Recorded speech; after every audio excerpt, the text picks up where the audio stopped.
नमस्कार, मैं हूं पीयूष शर्मा और आप देख रहे हैं नेक्स्ट 9 न्यूज स्टेशन। बात करते हैं नगर निगम की। दिल्ली में केजरीवाल और एमसीडी के बीच यानी कि बीजेपी के बीच काफी खिंचातान चल रही है काफी समय से। पहले ये खिंचातान थी एमसीडी इलेक्शन को लेकर। अब एमसीडी इलेक्शन के जब से पुनर्निर्वाचन हुआ है यानी कि उनका ड्राफ्ट बन गया एमसीडी इलेक्शन का, तब से ये खिंचातान अब देखिए दूसरे मुद्दे पे होने लगी। अभी हाल फिलहाल में एमसीडी ने जो ट्रेड लाइसेंस की फीस थी दिल्ली के रेस्टोरेंट के लिए वो बढ़ा दी गई। अब इसमें केजरीवाल सरकार जो है वो लगातार बीजेपी पे हमलावर हो रही है।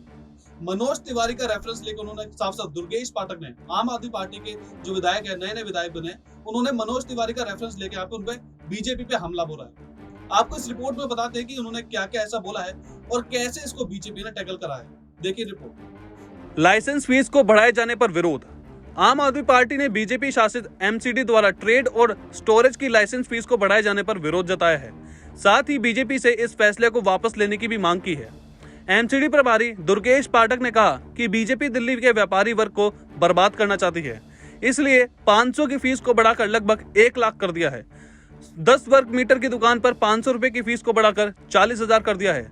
10 से 20 वर्ग मीटर दुकान के लिए 500 रुपए की लाइसेंस फीस को बढ़ाकर 10,000 रुपए कर दिया गया है।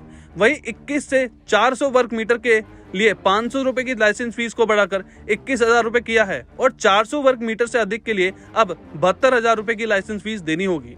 उन्होंने कहा है कि 2017 के संकल्प पत्र में उस वक्त रहे बीजेपी अध्यक्ष मनोज तिवारी ने नया टैक्स न लगाने की बात कही थी, लेकिन सरकार बनने के बाद लगातार टैक्स बढ़ाए जा रहे हैं।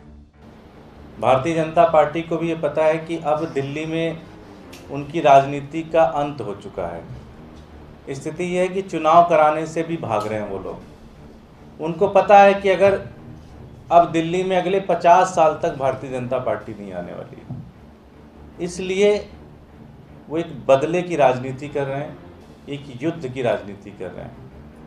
कूड़े की स्थिति आप देख रहे हैं, नालियों की स्थिति देख रहे हैं। अभी कुछ दिन पहले पता चला कि हाउस टैक्स बढ़ाने की कोशिश में है। कल इन्होंने दिल्ली वालों के ऊपर एक बड़ा खतरनाक बम फेंका है और इसमें इन्होंने एक अलग तरह की जाति की है। दिल्ली के जो स्मॉल मीडियम इंटरप्राइजेज हैं, दिल्ली के अंदर जो छोटे छोटे ट्रेड करते हैं, दिल्ली के अंदर जो छोटे छोटे दुकान चलाते हैं, जो छोटे छोटे स्टोरेज सेंटर्स चलाते हैं, उनके खिलाफ एक जंग की शुरुआत इन्होंने कर दी है।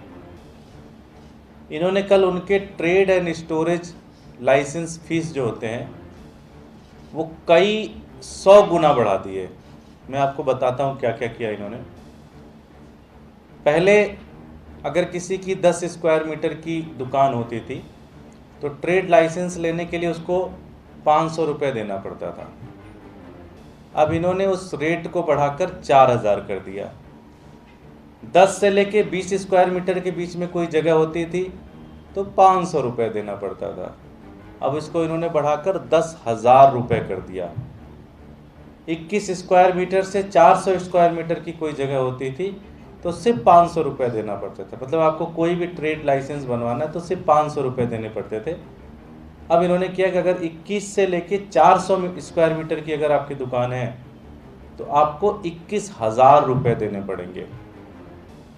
400 स्क्वायर मीटर से अगर आपके ऊपर आपका वो है तो आपको 72,000 रुपये देने पड़ेंगे। शोरूम है, दुकान है, सीएनजी का कोई पंप है, किस तरह के छोटे छोटे दुकानें हैं, इस तरह की चीज़ों पे जहाँ पहले 500 रुपये लगते थे ट्रेड लाइसेंस फीस के, अब 1 लाख रुपए से ज़्यादा रुपए लगेंगे। तो पहले जहाँ 500 रुपये में काम हो जाता था वहाँ पे अब 1-1 लाख रुपए देने पड़ेंगे दिल्ली वालों के लिए। कोरोना में हर व्यापारी दिल्ली नहीं बल्कि देश में ही बल्कि पूरी दुनिया के अंदर हर व्यापारी को कम से कम 70 से 80% के बिजनेस का नुकसान हुआ है। आज स्थिति यह है कि आज भी लोग फरवरी 2020 का जो स्तर है वहाँ तक नहीं पहुँचे हैं। कोरोना से ठीक 1 महीने पहले जो बिजनेस जो इनकम होता था वहाँ तक नहीं पहुँचे हैं। लेकिन उसके बाद भी भारतीय जनता पार्टी ने ये तय कर लिया है कि दिल्ली के अंदर से ट्रेड करने वाले लोगों को ख़त्म करना है उनको तबाह कर देना है, उनको घर भेज देना है। नया टैक्स नहीं लगाया जाएगा। आम आदमी पार्टी के वरिष्ठ नेता राजेंद्र नगर से विधायक और एमसीडी प्रभारी दुर्गेश पाठक ने शुक्रवार को पार्टी मुख्यालय में प्रेस कॉन्फ्रेंस को संबोधित किया। यहां उन्होंने कहा कि 2017 में जब एमसीडी का चुनाव हो रहा था तो उस वक्त बीजेपी के अध्यक्ष रहे मनोज तिवारी ने कहा था कि अगर एमसीडी में बीजेपी की सरकार फिर से आती है तो किसी भी तरह का नया टैक्स नहीं लगाया जाएगा। इस बात को संकल्प पत्र में भी लिखा गया था।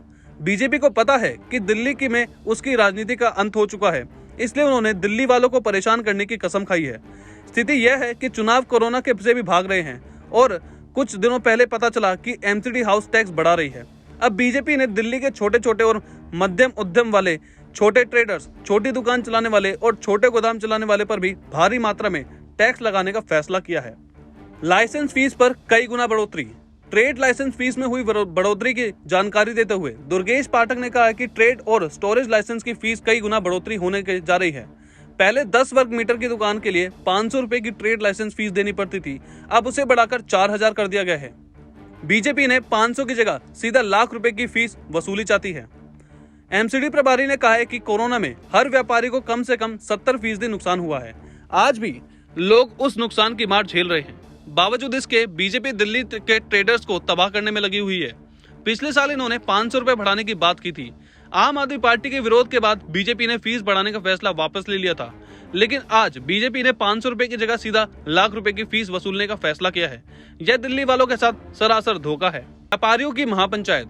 एमसीडी ने निगम को आर्थिक रूप से मजबूत करने के उद्देश्य से हेल्थ ट्रेडर्स लाइसेंस की दरों में बढ़े दी है, जिसके बाद से ही लगातार व्यापारी संगठनों के द्वारा इसके विरोध किया जा रहा है। Chambers of trade and industry ने शुक्रवार को व्यापारियों की महापंचायत बुलाई थी, जिसमें तमाम मार्केट एसोसिएशंस और व्यापारी जगत के नेता सम्मिलित होकर आगे की रणनीति तय करेंगे। तो फिलहाल नगर निगम में इतना ही। आप देखते रहिए नेक्स्ट टाइम न्यूज़ स्टेशन।